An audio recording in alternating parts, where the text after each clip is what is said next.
Tonight, a big change in how you can help a loved one in the throes of addiction. A fix to a state law is in effect that allows families to force relatives into addiction treatment. David Winter has been following Casey's Law and the plight of people trying to use it. David. Yeah, Paul, plight is right. If you have had a loved one who is addicted to drugs or alcohol and is living, for instance, underneath an overpass in the state of in the state of Ohio, and you have tried to compel them through the courts to go into treatment, good luck. It's been nearly impossible with Casey's Law. Casey's Law in 2012 was passed in this state, and as far as we can tell, in the last 9 years, it has never been applied successfully.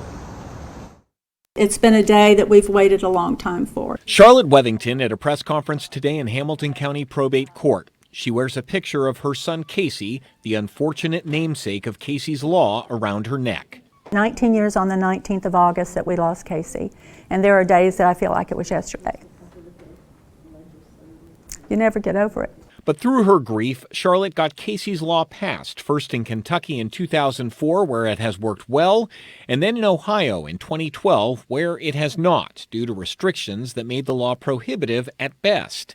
But late last year, Representatives Bill Seitz and Bridget Kelly were able to attach fixes to the law onto House Bill 1, which, for people wanting to compel a loved one into treatment, eliminated the filing fee, eliminated the cost of treatment by allowing insurance or Medicaid to foot the bill, eliminated the need for a physical exam of the addicted person, and allowed the court to take action after one instance of Narcan use or an OD in a vehicle or in the presence of a minor. A family member could take that incident, petition the court, and then appear in front of Judge Winkler, and then they would have a process they would go through. Hamilton County Probate Judge Ralph Winkler says he won't even wait for the addicted person to come to him. But I'm so excited about the law. I would actually go to them and talk to them while they're in the hospital and they're really detoxing for a few days. I hope that Casey's proud of what we've done, in his honor and his memory.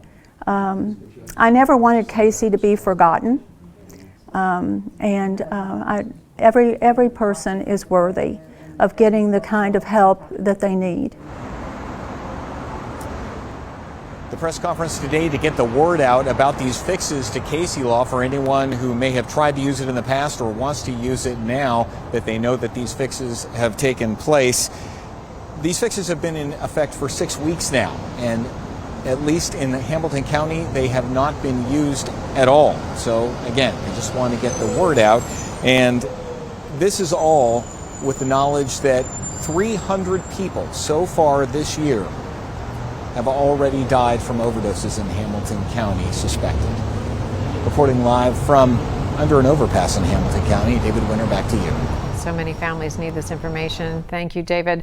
The changes to Casey's Law also allow the court to see people without an attorney, and the courts can now advise people and help them through the process. If you have a loved one who may need this kind of help to get into recovery, you can contact the Hamilton County Probate Court.